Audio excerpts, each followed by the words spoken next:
Estudo do livro Inteligência Emocional do Daniel Goleman. Aula 15. O custo do analfabetismo emocional. A escolarização das emoções. Em nossas últimas aulas, fizemos uma viagem impressionante pelo indivíduo.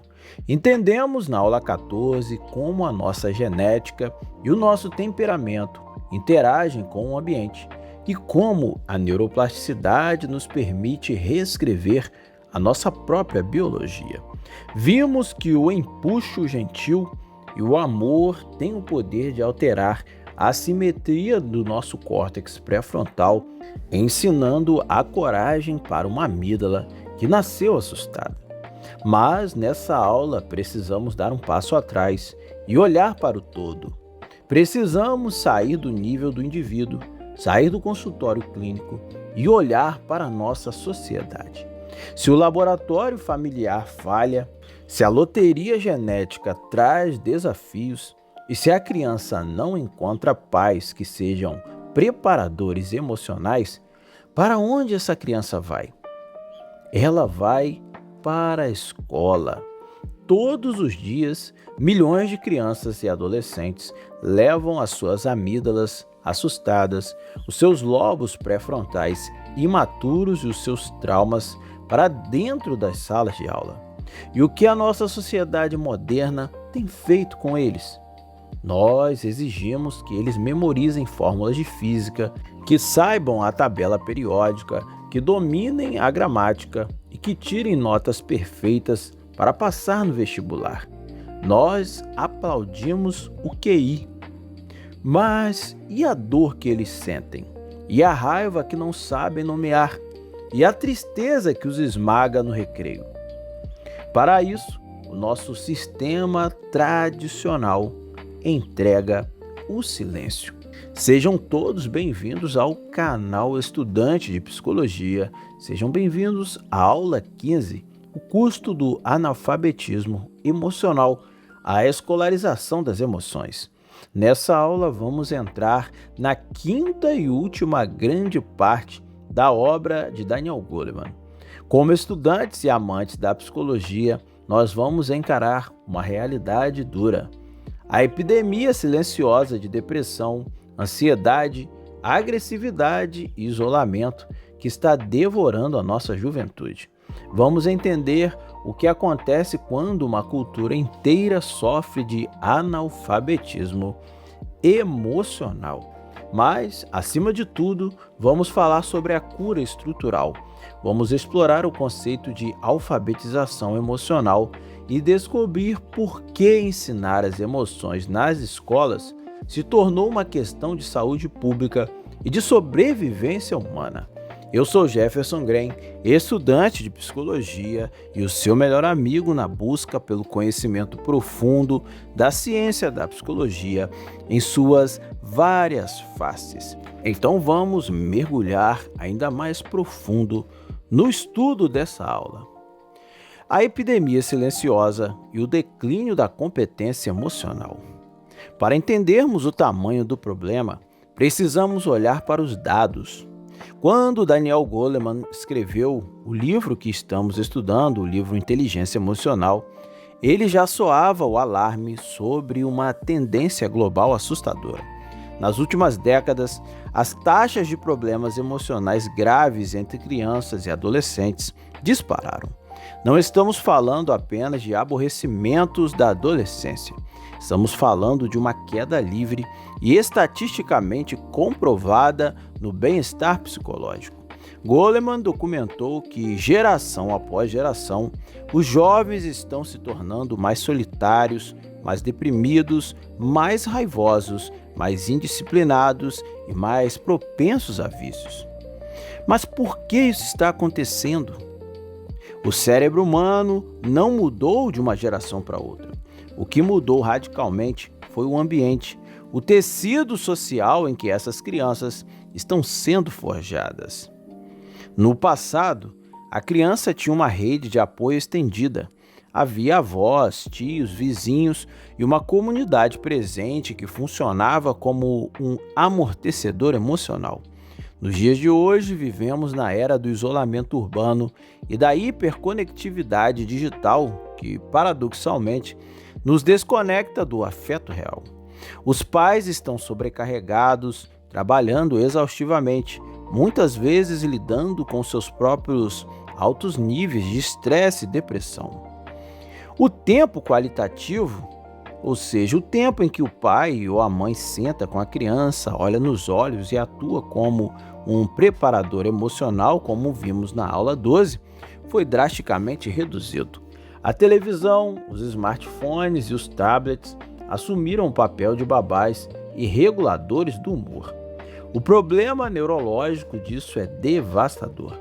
Uma tela brilhante pode distrair uma amígdala agitada, mas ela não ensina o córtex pré-frontal a se autorregular.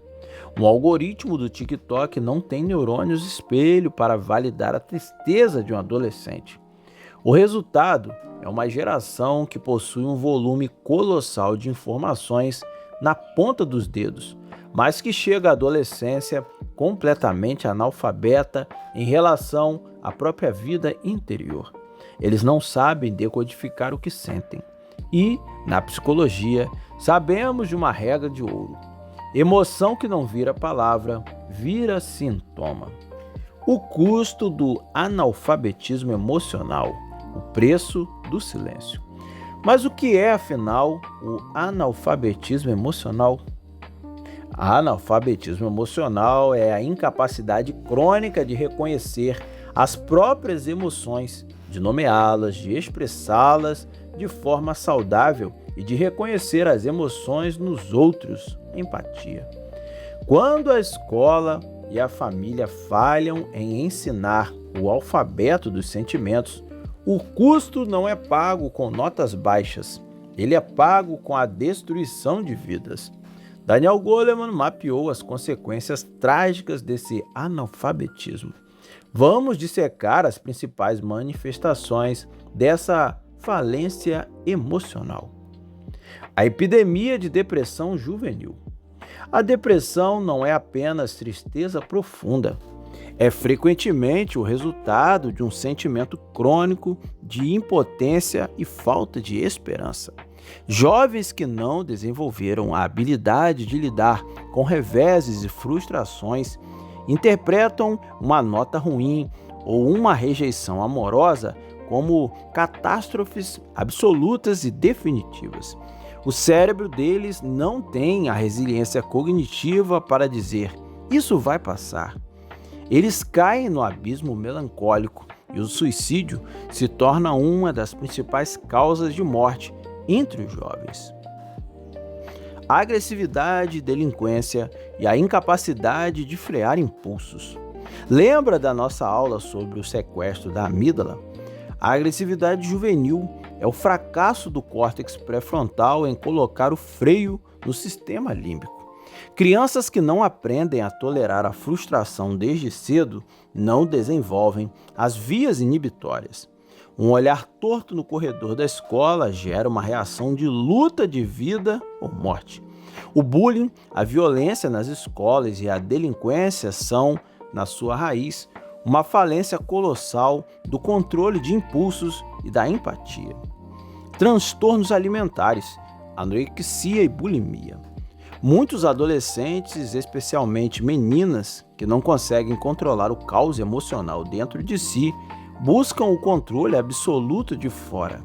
A restrição calórica extrema ou os episódios de compulsão tornam-se mecanismos desadaptativos para lidar com a angústia, o vazio e a falta de regulação emocional.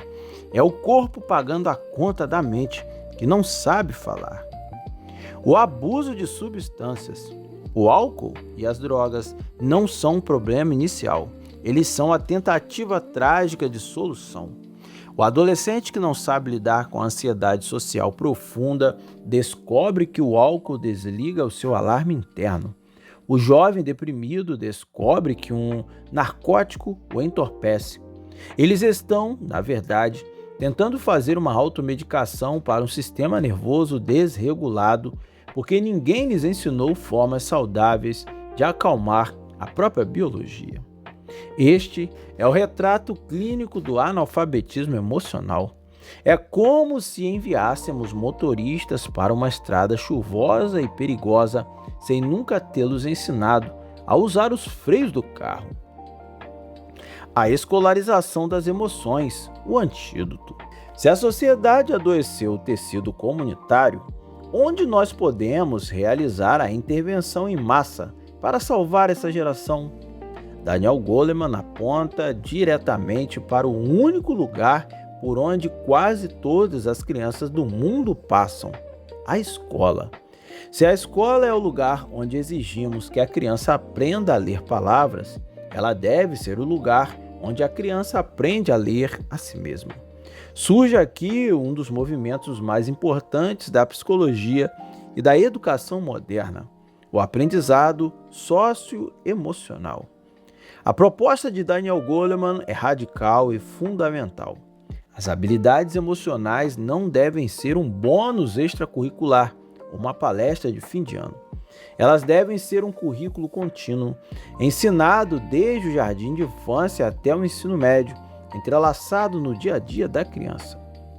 O que acontece quando nós escolarizamos as emoções? Acontece que quando fazemos isso, criamos uma vacina neurológica coletiva. Pegamos o conhecimento de ponta da neurociência sobre a amígdala, o córtex pré-frontal, a neuroplasticidade e o traduzimos em dinâmicas de sala de aula.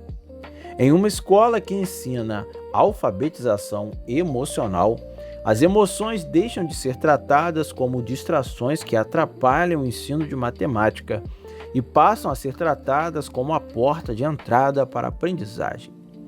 Porque a neurociência já nos provou que um cérebro assustado, ansioso ou com raiva não aprende. A amígdala sequestrada desliga a área do cérebro responsável pela memória e pela lógica. Para ensinar o cérebro a pensar, você precisa primeiro ensinar o coração a se acalmar. O currículo da vida, o que a escola deve ensinar. Como é, na prática, um currículo de inteligência emocional? Não se ensina empatia mandando a criança decorar um texto e fazer uma prova de múltipla escolha. Ensina-se inteligência emocional através de vivências contínuas. Um programa robusto de alfabetização emocional ataca diretamente os pilares que estudamos ao longo de toda essa jornada. Vamos traduzir isso para a sala de aula. Primeiro, o autoconhecimento, dando nome à dor. No ensino infantil, em vez de apenas desenhos animados e blocos de montar, a sala de aula tem o cantinho do sentimento. As crianças aprendem um vocabulário emocional rico. O professor ensina a diferença entre estar bravo, estar frustrado, estar chateado ou estar ansioso. Elas aprendem a escanear o próprio corpo. O professor pergunta: onde você sente a raiva? É na barriga? A sua mão fica quente? Isso fortalece as conexões do córtex pré-frontal. Ao nomear, a criança já começa a domar a emoção. Segundo, o controle de impulsos, o sinal de trânsito interno. Este é o treinamento direto das vias inibitórias. Daniel Goleman cita exemplos maravilhosos de escolas que usam a técnica do semáforo. Quando a criança sente uma emoção avassaladora, luz vermelha, pare, não haja. Respire fundo 3 vezes. Luz amarela, pense: qual é o problema? O que estou sentindo? Quais são as minhas opções para resolver isso, sem bater e sem ofender? Luz verde, haja. Escolha a melhor opção.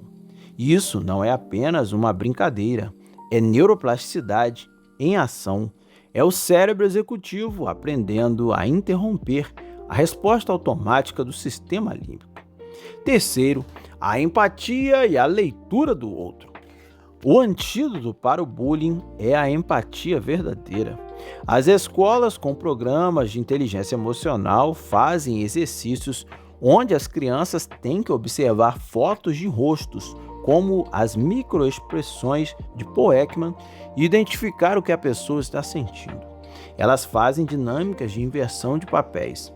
Como você se sentiria se fosse excluído do jogo? Quando uma criança aprende a ler a dor nos olhos da outra, a biologia da crueldade é interrompida.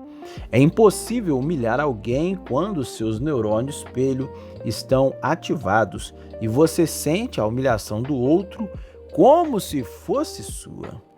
Quarto, a resolução de conflitos e as habilidades sociais. As crianças aprendem a arte de negociar, de ceder e de expressar a própria raiva sem atacar o caráter do outro. Elas aprendem a diferença entre dizer "você é um idiota", "eu te odeio", um ataque pessoal que gera defesa e "eu fiquei com muita raiva quando você pegou a minha caneta sem pedir", assertividade emocional. Imagine o mundo que nós teríamos se todo adulto no mercado de trabalho ou em um casamento soubesse usar essa comunicação. Isso precisa começar aos 6 anos de idade. As escolas que adotam esse currículo não veem apenas uma queda vertiginosa nos índices de agressão, uso de drogas e depressão. Elas veem um aumento expressivo no desempenho acadêmico. As notas de matemática sobem, as notas de redação sobem. Mas por que isso acontece? Porque mentes tranquilas e seguras têm espaço cognitivo livre para aprender, memorizar e criar. A emoção não é inimiga da razão, ela é o alicerce sobre o qual a razão opera. O papel do psicólogo e a cura cultural. E nós, como futuros psicólogos, psiquiatras, educadores e pais, qual é o nosso papel diante desse cenário? Daniel Goleman encerra sua reflexão deixando claro que a alfabetização emocional não é uma tarefa solitária. Não podemos deixar todo o peso apenas nas costas dos professores que já sofrem com salas lotadas, péssimos salários e falta de apoio. A mudança deve ser uma parceria entre a psicologia clínica, a psicologia escolar e as políticas públicas. Nós, como estudantes e profissionais da saúde mental, temos a obrigação de sair da redoma dos nossos consultórios e levar esse conhecimento para o mundo. Se um paciente adulto chega até você destruído por um divórcio traumático, incapaz de entender a própria fúria, você, claro, o acolherá. Mas nós precisamos entender que se esse mesmo paciente tivesse tido acesso a um alfabeto emocional quando tinha 7 anos de idade na escola primária, talvez o casamento não tivesse acabado na mesma tragédia. A psicologia também é medicina preventiva. Nós precisamos educar os educadores, precisamos ajudar as escolas a implantarem currículos emocionais e, acima de tudo, precisamos ser modelos de inteligência emocional em nossas próprias vidas, nas nossas casas, com os nossos filhos, amigos e colegas de turma. Cada vez que você para, respira, não reage no impulso, valida a dor de alguém e nomeia o próprio medo. Você está curando um pequeno pedaço do analfabetismo emocional da sociedade. Você é o agente de mudança do mundo que a gente quer construir. O custo do analfabetismo emocional tem sido devastador para a nossa cultura. Perdemos muitas vidas para o desespero, para o vício e para a violência, porque não soubemos ensinar a linguagem do coração. Mas nós não somos prisioneiros dos erros do passado. A ciência nos entregou as ferramentas. Sabemos como a amígdala funciona. Sabemos como treinar o córtex pré-frontal. Provamos que a empatia pode ser ensinada. Ao exigir a escolarização das emoções, nós não estamos pedindo que as escolas deixem de ensinar a intelectualidade. Estamos pedindo que as escolas voltem a ensinar a humanidade. Percorremos um longo e profundo caminho ao longo de todas essas 15 aulas. Destrinchamos a obra-prima de Daniel Goleman, entendemos a anatomia das nossas paixões e o poder das nossas conexões. Mas o que vem depois? Como pegamos toda essa teoria brilhante e aplicamos amanhã de manhã, quando o despertador tocar, quando a ansiedade bater, quando o paciente entrar pela porta do consultório ou quando o nosso filho chorar? Em nossa próxima e emocionante etapa, faremos o grande fechamento desta série. Aula 16, o futuro e a prática. Como integrar a inteligência emocional na sua vida e na clínica. Nessa aula, então, 16, vamos fazer a ponte definitiva entre a teoria do livro e o nosso dia a dia real. Vamos consolidar tudo o que aprendemos, construir um guia prático de sobrevivência emocional e desenhar a postura profissional do futuro e do ser humano consciente. Eu sou Jefferson Green, estudante de psicologia e o seu melhor amigo na busca pelo conhecimento profundo da ciência da psicologia em suas várias faces.